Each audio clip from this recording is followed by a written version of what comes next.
and I'll just go back to Frank there for a second. And when PSG lost to Real Madrid, Frank came on and said, well, it wasn't Real Madrid that won it, it was PSG that lost it. Now you ask Frank about the good performance of Real Madrid away from home. He just said it, away from home. And his response is, well, was Real Madrid really that good or were Chelsea really that bad? Maybe a combination of both. But at some point, we have to address the fact that Real Madrid were excellent in the first half. And you mentioned, you alluded to it. Their passing, under pressure, whenever Chelsea, early part of the game, they were trying to get on top of Real Madrid, and they were able to withstand that pressure through passing the ball. Not through kicking, not through fouling, not through just kicking the ball anywhere. No. Through passing, through quality, through the names that Jan just mentioned, through Modric and Kroos and Casemiro. And then they found the transition. So while, yes, the pressure for Chelsea was not all that great, it wasn't together, and you can work on that if you're Chelsea and you're Tuchel, and you must work on that if indeed you're going to pressure a team like Real Madrid. Fine, I'll accept that. But you have to have a team that is willing to work through that pressure and pass through that pressure. And we saw that from Real Madrid in a way that we haven't seen with any sort of consistency throughout the course of the season in La Liga. Today, they were very good in the first half because of the quality of the players on the field. And you saw it through the midfield, and you saw it in the front line as well. The good news is, Dan, I don't know what happened earlier. I don't think my internet cut out. I think I just surprised you. I don't know what top I'm wearing. But the good news is for Chelsea fans that their manager has chucked the towel in. He's chucked the towel in. He was asked in his press conference, is there a chance to come back in the second leg? And he said no. So he's sat and he's still in the corner of the ring blubbering to himself.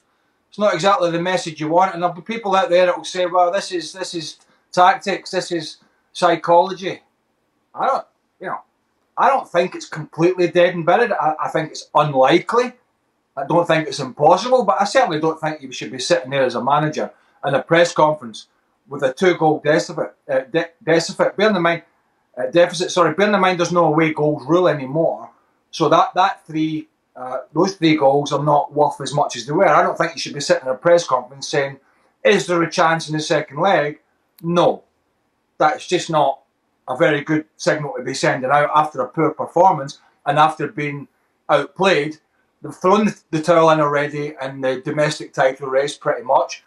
And I don't really think you want to hear that from a manager. You want to hear something with a bit more fighting spirit, something that you're going to take to the Bernabeu, and start saying, well, if we get an early goal, you never know. You just never know. So I didn't like that from him in the press conference, and he wasn't misquoted.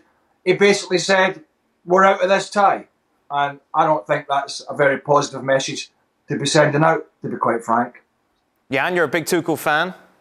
Absolutely, and then we have to look at it human. I haven't seen the press conference, but I have to believe he said that. I saw after the game, he said, if we play like this, like in the first time, we'll get hammered at the Santiago Bernabeu. I think that if you not an explanation for what he's been under pressure with the situation at Chelsea, and we've all been complimented to him, praised him, how he's handled that situation.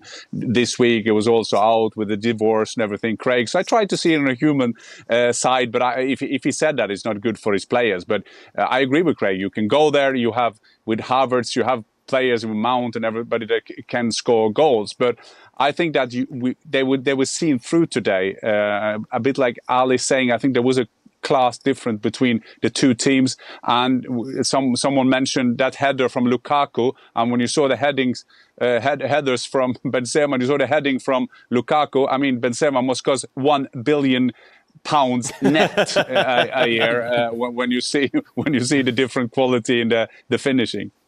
Yeah, that was it. Let's just go back to this. Let's go back to Thomas Tuchel briefly.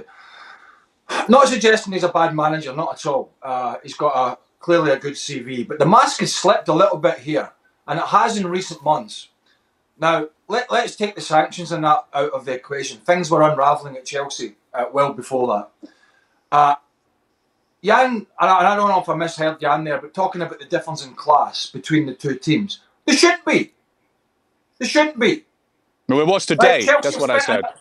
Sorry? It was today. No, I said, Craig, it was today. I'm not saying that there's a big difference between the squads. Right. They are the reigning champion of Europe, of the world. But today there was a different class. I'm not saying that they only were bad. Today, Real Madrid played a very good game. Thanks so much for watching ESPN on YouTube. And for more sports highlights and analysis, be sure to download the ESPN app. And for premium content and live streaming, subscribe to ESPN Plus.